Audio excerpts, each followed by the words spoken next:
we've got Venice.ai. You know, in times like this, you need an AI system you can trust not to censor what you're looking for. And Venice AI is not going to censor nor store your private details. While many of these other AI platforms, they're going to give you political answers or use Reddit, I kid you not, as their source material. Sam Altman said ChatGPT will get to know your every life. ChatGPT is the former director of the NSA sitting on their board right now. Edward Snowden called this a willful, calculated betrayal of the rights of every person on Earth. I'm not going to name the device, but it's owned by Amazon. It listens to us. It recommends products based on our conversations. Meta retargets us based on our browsing and engagement history. Why do we assume AI is going to be any different? Venice utilizes leading open source AI models to deliver text, code, and image generation to your web browser. No downloads, no installations, or anything. It's just Venice.ai. Private and permissionless. They don't spy on you or censor the AI. Messages are encrypted and your conversation history is stored only in your browser. AI can be extremely valuable, but we shouldn't need to give up our privacy to use it. So I recommend Venice Pro Plan. The Pro Plan unlocks the full platform and features including PDF uploads, summaries, or insights, the ability to turn off safe mode for unhindered image generation, the ability to change how Venice interacts with you by modifying the system prompt, limitless text, and high image limits. So check out Venice.ai/Tim. You can get 20% off the Pro Plan. And I will stress this. I know a lot of people, when you hear that it's unfiltered, uncensored images, they think naughty things. We're not talking about that even. We're talking about perhaps you want to make an image of a politician, or not even a crazy one. Just maybe you want to make a picture of Donald Trump riding a bicycle. Many of these AIs won't let you do it. They outright censor that, say no. So check out Venice.ai/Tim. From PBS.org, J.D. Vance says national unity is impossible with those celebrating Charlie Kirk's killing. Vice President Vance said Monday while hosting Charlie Kirk's radio show that he is desperate for national unity after the conservative political activist's killing, but that finding common ground with people who celebrated the assassination of his friend is impossible. The Republican vice president filled in as host of the Charlie Kirk Show from his ceremonial office in the Eisenhower Executive Office Building next to the White House. The live stream of the 2-hour program was broadcast in the White House press briefing room and featured a series of appearances by White House and administrative officials who knew the 31-year-old Kirk. Vance, who transported Kirk's body home from Utah to Arizona aboard Air Force Two last week, opened by saying that he was filling in for somebody who cannot be filled in for, but I'll do my best. In his closing remarks, Vance criticized what he said were lies about Kirk that he blamed for the killing. He also promised that the Trump administration will act to stop anyone who will kill another person because of their words. I'm desperate for our country to be united in condemnation of the actions and the ideas that killed my friend. I want it so badly that I'll tell you a difficult truth. We can only have it with people who acknowledge that political violence is unacceptable. Well, here's the challenge, Mr. Vice President, with all due respect. I do agree. There are many prominent middle-of-the-road liberals associated with prominent mainstream liberal organizations who have been putting out lies. They've been making little comic strips, flooding the internet with lies to trick the left and liberals, the moderates, that the assassin of Charlie Kirk was a groyper. They are framing Nick Fuentes. And I think their strategy was Nick Fuentes is kind of a boogeyman even to conservatives. So if they blame him, conservatives will just say, okay, which is not the case. No one's going to do that. That's not true. And there's even an article from Axios debunking the lies. What we believe to be true as of now, according to Kash Patel, the governor of Utah, Axios is reporting with 6 individual sources. Mind you, the media has no problem reporting things with a single anonymous source, but this time they have 6, saying the motivation for the assassination likely was the shooter's transgender lover. And the left is lying about it. So when J.D. Vance tries to be diplomatic, and I respect it, saying we can't have unity with those that are celebrating the assassination of Kirk, my question then becomes, and for everyone here is, can we have unity with those that are lying to cover up the assassin's motive, to justify the killing of Charlie Kirk?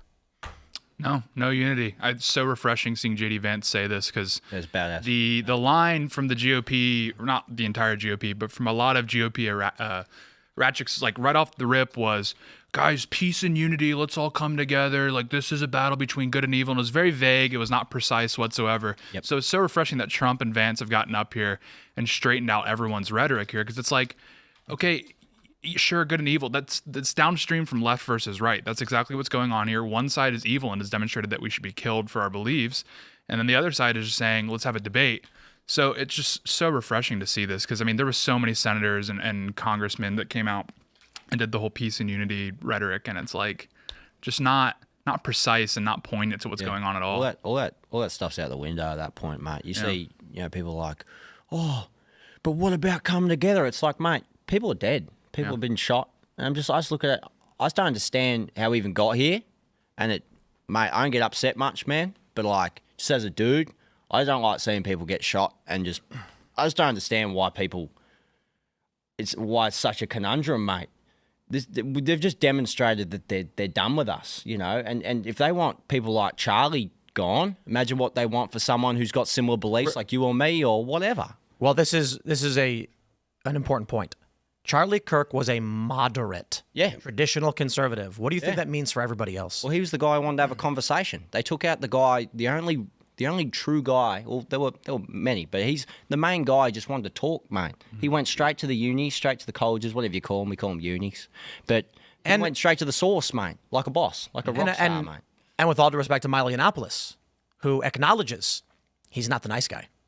Milo did his college tours, and he was snooty and snarky and snapped back at these people. Yeah.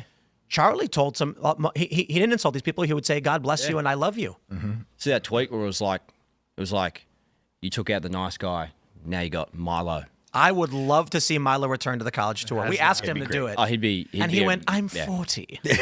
40. It's worth pointing out though, because there are people on the left that are going to try to act as if what Vice President Vance said was blanket statement about the whole left and all of the Democrats. And he was, like you said, he was precise. He specifically was talking about the far left, the crazies, and he did acknowledge there are Democrats that are not out of their mind. There are Democrats that do not endorse violence and stuff. And so it's worth pointing that out only because there are going to be people, and you're seeing it on X all day long. Vance has done this. Vance, blah, blah, blah. Vance, how terrible, how terrible. He did call for unity with normal Democrats, but the people that are actually celebrating his murder, the people that are saying let's start lists of other conservatives, this is a good thing. That's a lot of people. That's not 5 dudes. I agree. That's like. Yeah, I agree 100%, and that's why it's so. I think why so many people are so shocked about the response. But like I said, I think it's important that we acknowledge that, or at least point out, Vance was not talking about all Democrats, and he made that distinction clear. The thing is, they've mainstreamed political bloodlust since COVID. Yes. I mean, your neighbors started looking at you as a monster in 2020 during lockdowns. They wanted you to die. They were like, we're not going to give you care if you don't get the thing we want you to take. Yeah. So it's like the culmination of a lot of that. They want to destroy your life. Yeah, we're seeing this, and we're seeing people get fired from their jobs. And I think J.D. Vance may even had made mention to that. I don't want to misquote him, so I'm not going to try and paraphrase, but I don't care. These people, these liberals, are coming out and saying, "Oh no, right-wing cancel culture." And my attitude is, I agreed with the left when they said there are certain things that you can't say in public. The problem was they were pushing the line. Like they were forwarding the line like they were running across a football field full speed. No. And so people were getting swept up in being told that things they had said 10 years ago were unacceptable today, even though they didn't say it today, and getting fired from their jobs. I have no problem saying at any point, 10 years ago, 20 years ago, or today, if you go to your job and start yelling about how you're glad someone got killed because they deserved it while you cackle like a fiend, if the boss said, "You're making people uncomfortable, you need to leave," I would have said, yeah, that's insane. It's reasonable. It's not digging up a tweet from 12 years ago saying you said something insensitive when you were 13 or playing Xbox. We got a recording of you walking down the street. It's someone going to work like, if you have a soul, you don't want to have anyone like that around work, do you? Working at McDonald's, you don't want that serving you a burger, mate. But like even worse than that, I think if you have a soul, you have to understand that the people who are celebrating this and dancing on his grave, they need to be removed from society. Like if they're teaching your kid, they can't be involved with your kid's education. If they're in charge of your healthcare, they can't be in charge of your healthcare. Like that's insane. Doctors and teachers everywhere, mate. There's that article from a teacher in Canada showing 5th graders the video. Yep.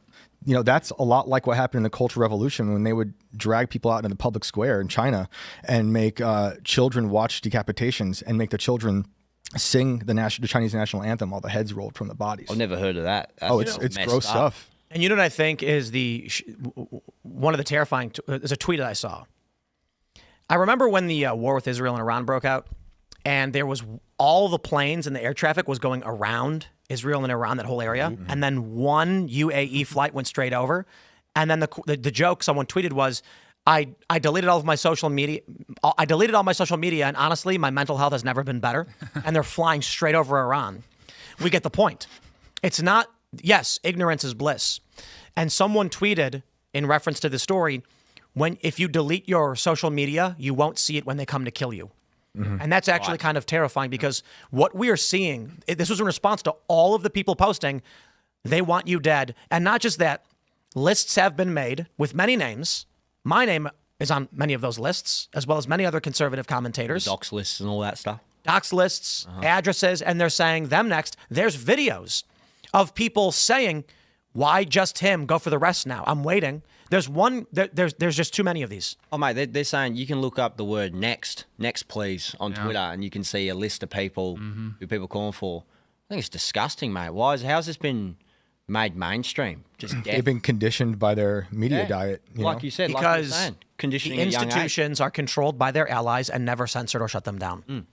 The right doesn't do this. The mainstream right, traditional conservatives, what did Charlie Kirk say? Race neutral country. Your race isn't what matters. Yep. Your ideas and your willingness to work. So what do? Mehdi Hassan tweeted out a page of out of context quotes from Charlie Kirk to justify why he's dead, saying that he was a bigot and a racist. Now, of course, he'll tell you, "Oh no, I'm not trying to justify that he's dead." But we know that's exactly what they're doing, because there's no reason to lie about someone in such a dramatic way. Yeah. But the reality is, Charlie Kirk was nice. He did not believe these psychotic things they're lying about. He never said black women didn't have brain processing power. They made that up. They're doing that because someone whose ideology is aligned with the mainstream Democrat Party. That is, the important thing is, people keep saying this guy was a leftist. Wrong answer. I won't call him a leftist. This guy was liberal aligned. He was left aligned. Why? What are leftists? Antifa marching through the street with masks on, screaming anticapitalista. It's fringe stuff, right? J.D. Vance said it was fringe stuff.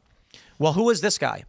As far as we can tell, the only motivating factor was gender ideology, which, of course, is an ideology aligned with every single Democrat in Congress. Yes. This is not fringe. This is on television. This is on, what channel was it where they had I Am Jazz? Where the mother talked about waking up her son in the middle of the night who has a surgical graft in his abdomen that she jams a device into? TLC. Was it TLC? I'm not entirely sure, so I'll be careful. But that is on television. Yeah. That is on television. So this person is motivated to kill Charlie Kirk because his lover, his boyfriend, is a male who identifies as trans, and that's what investigators are saying. I think people need to wake up that as much as J.D. Vance is saying this is fringe, the ideology that motivated this is sitting right now with every single Democrat in Congress. And I'm not saying every single Democrat wants to hurt anybody or is advocating for this. I'm saying this ideology is universal on the left. There's states that will abduct your child if you don't affirm their gender BS. That's right. There are states that allow strangers to kidnap your children. And if they bring them, I believe it's in the Pacific Northwest, if a man takes your 13-year-old child from your home anywhere in the country and brings them to that state for a sex change, they cannot be prosecuted. It's insane. That's why it's such a mistake for this line that some people are taking, where they're like, "Oh, he's clearly mentally ill, or he was clearly radicalized." It's like, just flip on any leftist streamer. You're going to see there's a huge social incentive for, I'm not going to say violence, but certainly hate. I mean, full blown hatred towards these types of people. And that's Exhibit A. Thanks for checking out this clip from Timcast IRL. Make sure to watch the show live Monday through Friday at 8 p.m. Subscribe to this channel, and we will see you all there.